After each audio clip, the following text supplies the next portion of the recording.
Won't be the last pandemic. The next one could be far more severe. I mean, this one, it killed millions. It was awful. We got the vaccine. Actually, President Trump's leadership was a factor in getting that out quickly. And so when I spoke to him, I said, okay, here's some other medical innovation. An emergency message. Outbreak of the deadly virus is spreading rapidly. A virus? Worrying new challenge in efforts to contain the hantavirus. All we want right now is to feel safe. For now, nobody is being allowed off the boat. All ships must remain at sea. Have fun! According to the newspaper, FEMA was called out to manage an outbreak of the hantavirus, saying it wasn't the hantavirus. They're buying it. They're buying it. They were not recruited for a project. They told us it was biological warfare, a virus. What killed those men? A silent weapon for a quiet war. जैसे जैसे 2026 गुजर रहा है, लगता है कि uncle जी की ये बात सच साबित हो रही है। 26 में तो दुनिया खत्म है। मतलब इस साल हमने क्या कुछ नहीं देखा। कई कुदरती आफतें, शदीद सर्दी, शदीद गर्मी, Epstein files, energy shortage, lockdown और पता नहीं क्या क्या। लेकिन अभी भी आधा साल गुजरा नहीं है कि एक और नई आफत सर उठाने लगी है। A hantavirus-stricken cruise ship has finally made it to Spain. We begin with the passengers aboard the luxury cruise ship at the center of a deadly hantavirus outbreak about to arrive at the Canary Islands. Hantavirus outbreak. Of a hantavirus outbreak. Turns into a 40-day nightmare at sea. जी हाँ, बिल्कुल corona की तरह अब की बार एक और virus के फैलने का खतरा बढ़ता जा रहा है, जिसका नाम है हंटा वायरस, जिसको आप खबरों में भी सुन रहे होंगे। और ऐसा भी नहीं है कि ये सिर्फ खौफ और अफवाहें हैं, बल्कि इसके केसेस दुनिया भर के अंदर रिपोर्ट भी होना शुरू हो चुके हैं। और ये जिस तरीके से फैला है वो बहुत ही पुरस्कार है और साफ तौर पर इस शक को मजबूत कर रहा है कि जंगों के बाद भी अब इंसानों को एक बार फिर से कोरोना वायरस जैसे वायरस यानी हंटा वायरस से इफेक्टेड करने का मंसूबा एलीट क्लास पहले ही बना चुकी है। वो एलीट क्लास जिसको मैं एप्स्टीन क्लास कहता हूँ। आप सबको अच्छी तरह से पता होगा कि एप्स्टीन फाइल्स के अंदर एक बायोलॉजिकल वेपन का यानी एक वायरस बनाने का जिक्र हुआ था और इसका इशारा वाज़े तौर पर कोरोना वायरस से जाकर मिलता है। और इसी तरह से एक बार फिर से ये लोग पहले बीमारी फैलाएंगे और इसके बाद इलाज बेचेंगे और दूसरी तरफ अपना पॉपुलेशन कंट्रोल का एजेंडा पूरा करेंगे। और ये कितना इफेक्टेड है इसका अंदाज़ा आप इस बात से लगा लें कि कोविड के टाइम के अंदर 10 लाख से ज़्यादा लोगों ने अपनी जान दी थी। पर उससे भी ख़तरनाक बात यह है कि अगर ये पेंडेमिक फैलता है तो केसेस की तादाद कई 100 गुना ज़्यादा होगी, क्योंकि इस वायरस के लगने के बाद मरने वालों की रेशो तकरीबन 20 से 30% तक होती है। और रेफरेंस के लिए आपको बता दूं कि कोरोना का डेथ रेट तकरीबन 1 से 2% के बीच था। अब वैसे तो ये वायरस कई दहाइयाँ पहले से मौजूद है, जिसको साउथ कोरिया के साइंटिस्ट ने डिस्कवर किया था, लेकिन इस टाइम के अंदर इसका स्प्रेड हो रहा है एक लग्जरी क्रूज शिप से, MV होंडफ, जो कि एक डच लग्जरी क्रूज शिप है। ये इतना बड़ा जहाज़ है कि इसके 95 केबन्स के अंदर 196 मुसाफिरों की गुंजाइश है और अमले के 72 लोग भी इस पर सवार होते हैं। इसके सफ़र का टिकट 14,000 यूरो से लेकर 22,000 यूरो तक होता है। यानी ये एक इंतहाई महंगा लग्जरी क्रूज शिप टूर था जो कि सिर्फ अमीर लोग ही अफोर्ड कर सकते हैं। ये जहाज़ 1 अप्रैल 2026 को उशुआया अर्जेंटीना से रवाना हुआ, जिसने अंटार्कटिका और साउथ अटलांटिक ओशन के कई जजीरों का विजिट करना था। इस जहाज़ पर 23 मुल्कों के मुख्तलिफ तकरीबन 150 मुसाफिर और अमला सवार था। ज़्यादातर लोगों का ताल्लुक स्पेन, फ्रांस, बरतानिया और अमेरिका से था। लेकिन अब इस शिप की सूरत हाल ये है कि कोई भी मुल्क इसको अपने मुल्क के अंदर रोकने के लिए और इन लोगों को कबूल करने के लिए तैयार नहीं है। और वजह यह है कि इन सब के अंदर हंटा वायरस की मौजूदगी का शक है, जो कि इंसानों से इंसानों में फैल सकता है, बिल्कुल कोविड की तरह। वर्ल्ड हेल्थ ऑर्गेनाइजेशन के मुताबिक अब तक इस जहाज़ के अंदर 8 केसेस रिपोर्ट हुए हैं, जिनमें से 5 कन्फर्म्ड हैं जबकि 3 सस्पेक्टेड हैं और 3 लोग इसी वायरस की वजह से जान की बाजी हार चुके हैं। 7 individuals of the 147 passengers and crew have been reported ill. Sadly, 3 have died. 1 patient is in intensive care in South Africa, while 2 patients are still on board the ship and are being prepared for medical evacuation. मरने वालों में Dutch जोड़ा और एक German खातून भी शामिल है और जहाज़ पर अभी भी 146 अफराद मौजूद हैं, जिनका ताल्लुक 23 मुल्कों से है।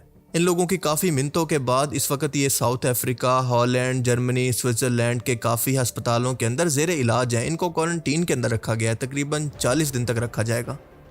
लेकिन सबसे बड़ा मसला ये है जिसकी वजह से लोग खौफजदा हैं कि इसी सफ़र के दौरान तकरीबन 29 या 30 के करीब लोग जो कि बज़ाहिर सेहतमंद थे इसी सेंट हेलिना आइलैंड पर जो कि बरतानिया के अंडर आता है वहाँ पर उतरे थे और इसके बाद फ़्लाइट लेकर अपने अपने मुल्कों के अंदर रवाना हो गए और इसके बाद ये न जाने कितने लोगों से मिले होंगे, कितने लोगों के साथ क्लोज़ कॉन्टैक्ट किया होगा, कोई इन्फॉर्मेशन नहीं है।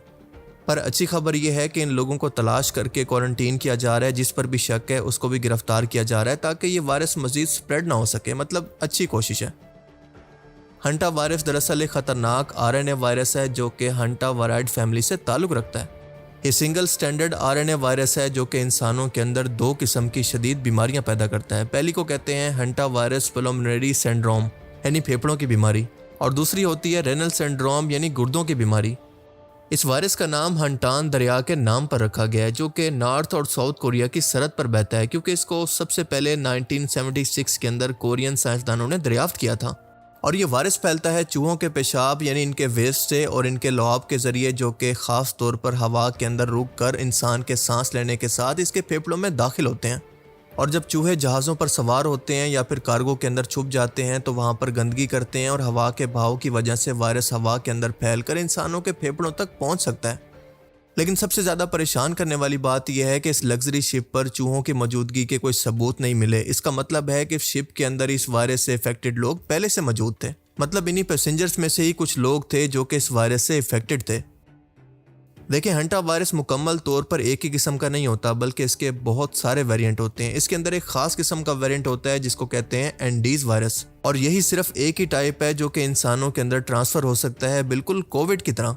मतलब इसके बाकी वेरिएंट्स इंसानों के अंदर नहीं फैलते। इस वायरस के जिस्म में दाखिल होने और इसकी अलामात ज़ाहिर होने के दरमियान का वक्त तकरीबन 2 से 3 हफ्ते के दरमियान होता है, लेकिन ये 8 हफ्तों तक भी जा सकता है। इसके शुरू में अलामात फ्लू जैसी होती हैं, जिसके बाद थकावट, बुखार, रान के अंदर और कमर के अंदर दर्द, सर दर्द, सर्दी लगना, मतली, कै और मोशन वगैरह। और फिर इसके बाद दूसरा मरहला शुरू होता है जो कि ख़तरनाक है, जिसके अंदर फेफड़ों की बीमारी शुरू होती है, सांस लेने के अंदर तकलीफ होती है, खांसी होती है, और सबसे वर्स्ट केसेस के अंदर फेफड़ों के अंदर पानी भर जाता है जो कि सबसे ज़्यादा जानलेवा होता है। और यही चीज़ बाद में आगे जाकर गुर्दों को ख़राब करती है। अंदरूनी तौर पर खून बहता है जिसकी वजह से मल्टी ऑर्गन फेलियर का खदशा होता है। दुनिया भर में इसके 10,000 से लेकर 1 लाख के करीब केसेस रिपोर्ट होते हैं, जिनमें से ज़्यादातर का ताल्लुक एशिया और यूरोप से होता है। और आज तक इस वायरस के लिए ना तो कोई FDA ना WHO से मंजूर शुदा कोई वैक्सीन मौजूद है और ना कोई मखसूस एंटी वायरल दवा। इलाज सिर्फ सपोर्टिव केयर पर मबनी होता है, यानी जिस्म को सहारा देना ताकि वो खुद को खुद ही रिकवर कर सके। WHO के डायरेक्टर जनरल डॉक्टर टेड्रोस का कहना है कि ये कोविड नहीं है, ये कोई नई बीमारी नहीं है। हम इस वायरस को पहले से जानते हैं और ये कोरोना की तरह नहीं फैलता, यानी अभी आलमी खतरा बहुत कम है। लेकिन सच ये है कि ख़त्म नहीं हुआ। This is not COVID and we have said it many times as WHO. And when we say this we don't take it lightly. We have all experience because of COVID. और दोस्तों, ये बात काफ़ी हद तक सच भी है क्योंकि ये कोविड की तरह इंतहाई तेज़ी से नहीं फैलता। मतलब इसके लिए काफ़ी क्लोज कॉन्टैक्ट चाहिए। पर मसला ये है कि ये टाइम के साथ साथ खुद को मज़ीद डेवलप कर रहा है, यानी खुद को म्यूटेट कर रहा है। और यही डरने की सबसे बड़ी बात है क्योंकि मुस्तकबिल के अंदर ये खुद को म्यूटेट करके और ज़्यादा मजबूत कर सकता है, जिस तरह से कोविड के टाइम में हुआ था। या फिर इसको खुद से लैब के अंदर बायोलॉजिकली वेपन के तौर पर म्यूटेट करके दुनिया के अंदर ज़्यादा तबाही मचाने के लिए प्रोग्राम भी किया जा सकता है। मतलब आसान अल्फाज के अंदर इस वक्त डरने की कोई बात नहीं है, लेकिन मुस्तकबिल के अंदर इसका ख़तरा सर पर ज़रूर खड़ा है अगर इसके साथ छेड़छाड़ की गई तो।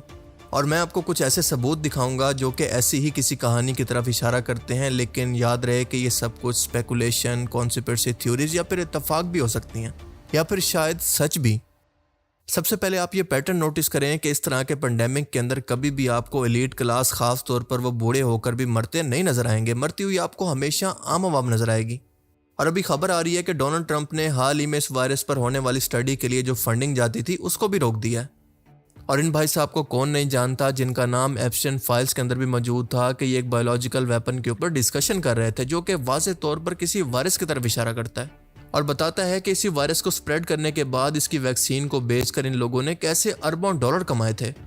अब आम आवाम के लिए तो ये वैक्सीन फ्री थी, लेकिन दर हकीकत इसका पैसा दुनिया की हर गवर्नमेंट ने अवाम के टैक्स के पैसों से दिया था।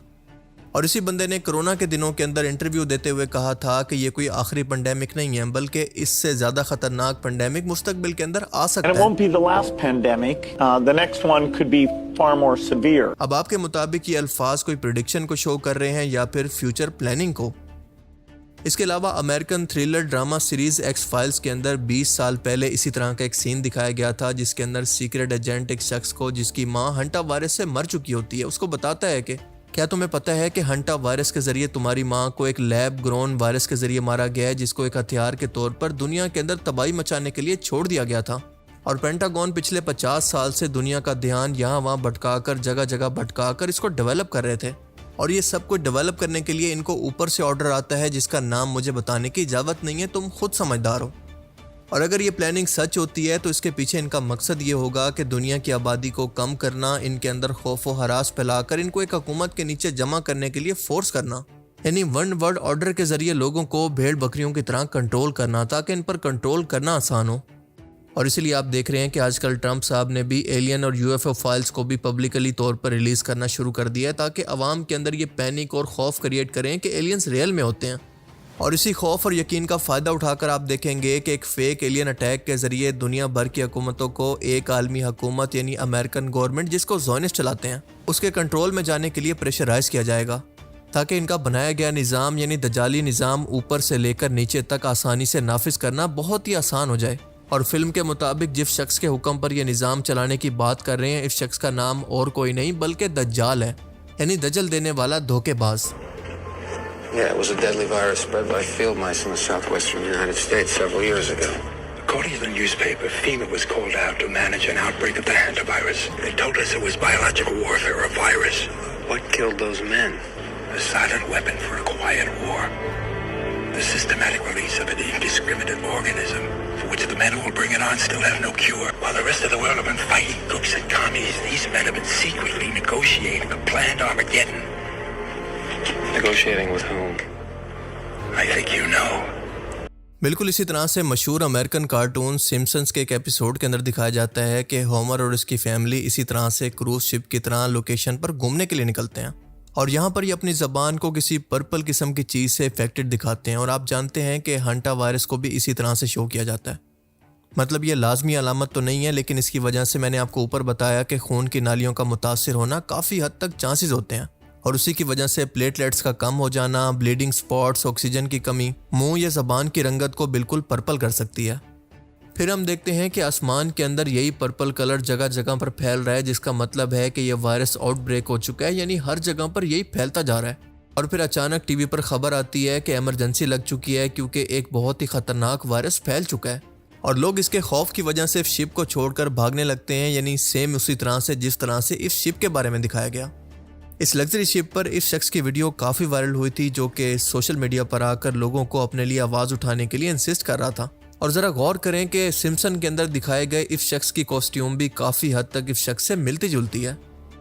आप जानते हैं कि रियल में शिप पर लोगों को उतरने की इजाज़त नहीं थी, कोई भी मुल्क इनको एक्सेप्ट नहीं कर रहा था और बिल्कुल सिम्पसन के एपिसोड के अंदर भी यही होता है। इन लोगों के लिए ऐलान होता है कि आप लोगों को ज़मीन पर उतरने की इजाज़त नहीं है, बल्कि तमाम शिप्स को समंदर के अंदर ही रोक दिया गया है। An emergency message. Outbreak of the deadly virus is spreading. A virus?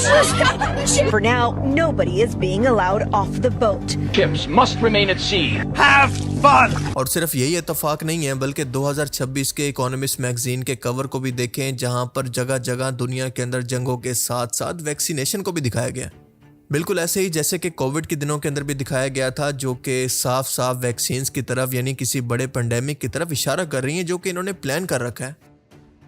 अब आते हैं रियलिटी चेक की तरफ कि क्या ये सब कुछ वाकई प्री प्लान्ड है।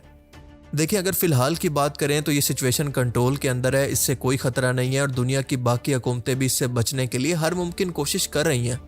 और वैसे भी जिस तरह से एप्स्टाइन फाइल्स के रिलीज़ होने के बाद इन बिलियनर्स की काली दौलत का राज दुनिया के सामने आया है, तो अब लोग आसानी से इनके चुंगल में तो आने वाले नहीं हैं। पर फिर भी आप देखेंगे कि ये लोग मीडिया के अंदर इन्वेस्ट करके जानबूझकर इसके मुतालिक पैनिक क्रिएट करेंगे, इस तरह की डराने वाली खबरें देंगे ताकि लोग डर कर इनकी वैक्सीन्स की तरफ जाने का प्लान बनाएं। मतलब एक बार फिर से धोखा देने की कोशिश करेंगे, लेकिन याद रखें कि ये कोई खुदा नहीं है कि ये लोग जो भी प्लान कर लें बिल्कुल वैसा ही हो। इनके प्लान टोटली डिपेंड करते हैं कि आप लोगों ने इनकी प्लानिंग पर रिस्पॉन्ड कैसे करना है। मतलब अगर आप लोग इनके ट्रैप के अंदर आ गए तो ये अपने प्लान को उसी के मुताबिक बिल्कुल एग्जीक्यूट करेंगे, लेकिन अगर आप नहीं आते तो ये प्लान को चेंज कर लेंगे, अपनी स्ट्रेटजी को बदल लेंगे और किसी और तरह से अपनी दौलत को बढ़ाएंगे जैसे इनके आका का हुक्म होगा। क्योंकि याद रखें कि अल्लाह पाक खुद कुरान पाक के अंदर फरमाता है, जिसका मफहूम है कि शैतान की चालें और इसका धोखा मकड़ी के जाले की तरह कमज़ोर होता है, जैसे इंसान को शऊर आया तो ये फ़ौरन से ख़त्म हो जाता है। सो ये लोग चाहे जितने मर्जी साल पहले की प्लानिंग कर चुके हों और हमें कार्टून्स, फिल्म्स और मीडिया के अंदर बार बार इनका खौफ दिखाकर हमारे माइंड को बनाना चाह रहे हों कि हम इसके खौफ की वजह से वैक्सीन के लिए तैयार रहें, इंसानों की आबादी को कम किया जाए और लॉकडाउन के जरिए इंसानों को बार बार एक जेल के अंदर कैद होने का आदी बना दिया जाए। ये सब कुछ इनके मंसूबे हैं, लेकिन याद रखें कि एक मंसूबा अल्लाह का भी है और बेशक होता वही है जो कि अल्लाह चाहेगा। और इस बार इन लोगों को आम आवाम के अंदर शऊर आने की वजह से अपने स्क्रिप्ट को दोबारा से दोहराने के अंदर काफ़ी मुश्किल आने वाली है।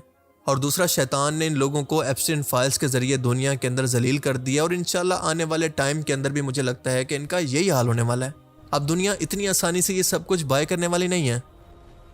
अल्लाह ताला से दुआ है कि वो हम सबकी हिफाजत फरमाए, हमें समझने की और नेक अमल करने की तौफीक अता फरमाए। आमीन।